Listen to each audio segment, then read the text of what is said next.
Olá, meus queridos ouvintes, ouçam os destaques do Boletim Semana em 15 minutos. Patinação artística, mais uma etapa da patinação artística aconteceu desta vez em Xangai, na China. Chegou o final da temporada a NHL com os 8 primeiros colocados de cada conferência. Começou nesta terça-feira a venda de ingressos para os Jogos Olímpicos de 2016.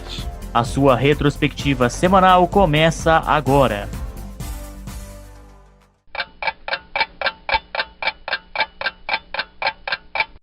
Começamos o Semana em 15 minutos falando sobre o Mundial de Patinação Artística, e a cidade contemplada para receber este grande evento foi a cidade de Xangai, na China. Nesta ocasião estiveram presentes 30 casais nas disputas pelas medalhas dos pares, mas somente metade deles seguiram para o programa longo, a segunda parte da competição. Destaque para os casais que representaram a China, que conseguiram a segunda, a terceira e a quarta colocação, levando 2 medalhas para casa. Completando o pódio, os canadenses Megan Duhamel e Eric Radford foram os grandes campeões e levaram a medalha de ouro para casa. Medalha que o Canadá não conquistava há 14 anos.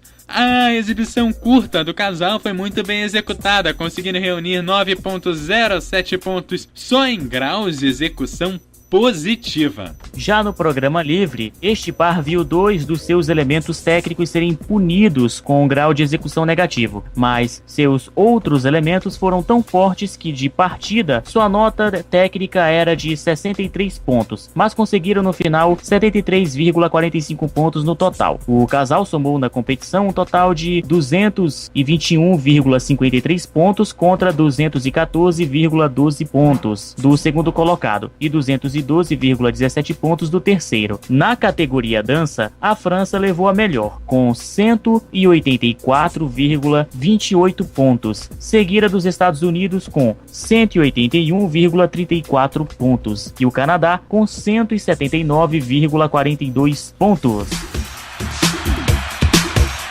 E agora, Eduardo, você conhece essa trilha sonora?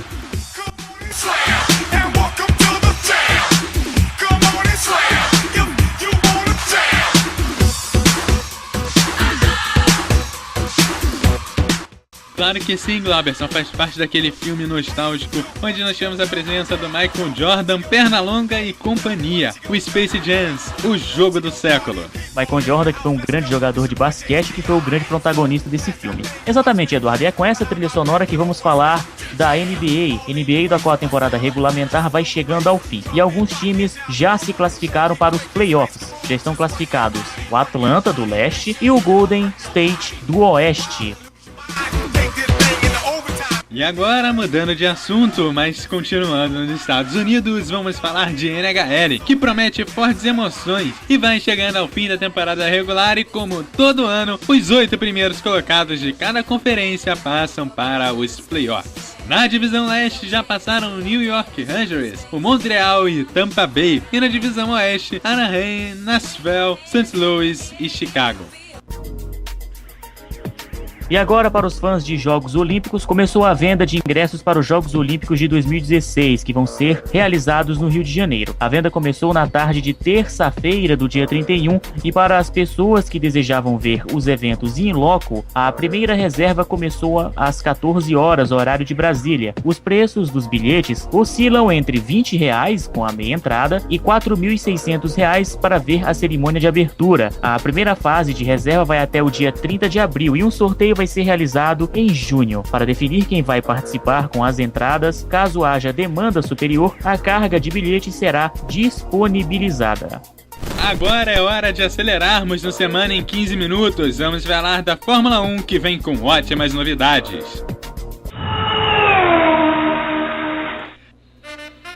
A Codemasters, programadora inglesa, anunciou para o mês de junho, 3 meses antes das últimas edições, o lançamento do jogo F1 2015. O jogo, que vai ser disponibilizado pela primeira vez para os consoles PlayStation 4, Xbox One e PC, abraçando a nova geração de videogames e abandonando a antiga do PS3 e do Xbox 360. O jogo, uma nova versão da plataforma EGO, com promessas de muitas melhorias no visual e também na física de piloto. pilotagem. O jogo terá melhorias em 20 áreas, entre elas motor, transmissão, aerodinâmica, tanque de combustível, force feedback, suspensão e uma nova física para os pneus, para reproduzir o desgaste mais próximo de como ocorre na realidade. Outra novidade que os fãs que aguardavam ansiosamente, sequências completas do grid e do pódio, ausentes desde o início da franquia da Codemasters. A programadora promete também gráficos parecidos com os da transmissão oficial da Fórmula 1.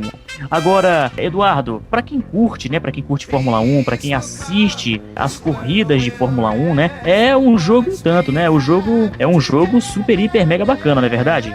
É verdade, o grande problema talvez sejam as mudanças no visual que foi pra TV, que por um lado atrapalham e por outro ajudam. Atrapalham porque são muito resistentes e de repente não tem tempo hábil de adaptar pro jogo. Por outro lado, eles facilitam bastante a jogabilidade. Bom, para quem lembra as transmissões da Fórmula 1, aquela contagem de voltas e o cronômetro ficava no centro superior da tela, agora foi pro canto superior esquerdo. E logo embaixo fica aquela barrinha da classificação que a galera já conhece. E também aquela barrinha das quantas posições X piloto subiu e quantas Y desceu. Também a grande mudança é que agora acabou de vez aquela barra gigantesca, mais clássica do grid, né? Que mostra os pilotos, o número de paradas nos boxes, a diferença de um piloto pro outro e tudo mais. Agora é só aquela barra de rolagem no canto inferior da tela, que é bem parecida com a da Fórmula NASCAR e da Fórmula Indy. Só que elas são muito maiores, a da Fórmula 1 e da Fórmula NASCAR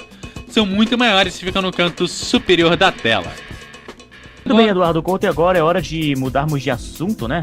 Vamos mudar de assunto, vamos sair do mundo do automobilismo e vamos para o futebol, que tivemos jogos da Libertadores, da Copa do Brasil, e eles repercutiram bastante durante a semana. Futebol é arte.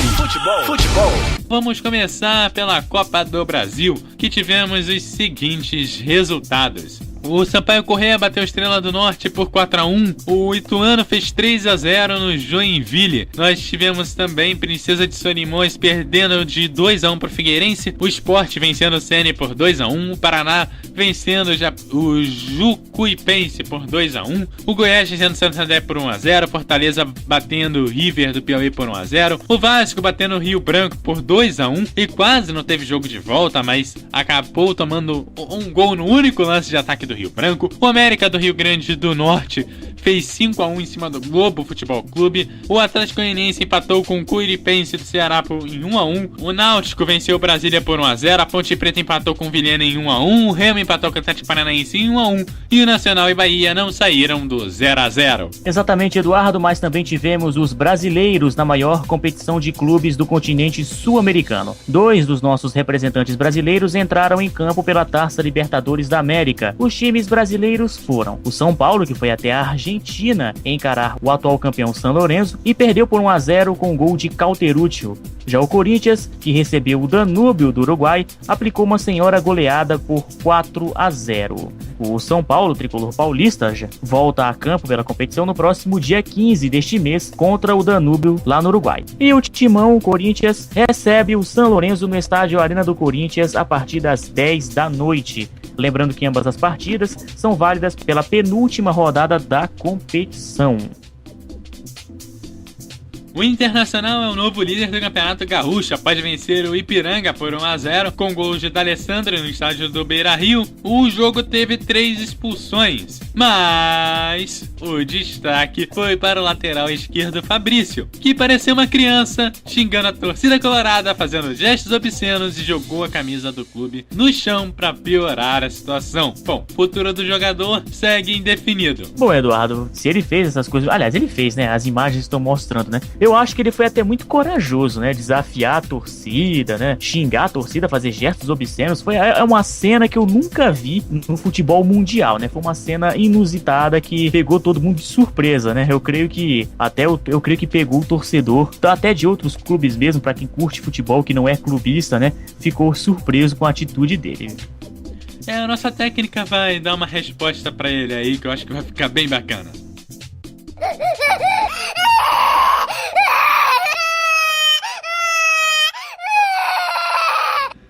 E essa foi o Semana em 15 Minutos, a sua retrospectiva semanal dos principais fatos que marcaram o esporte.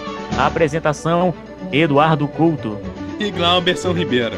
Fique agora com a programação da sua web rádio favorita. Voltaremos na próxima semana com os principais fatos que marcaram o esporte.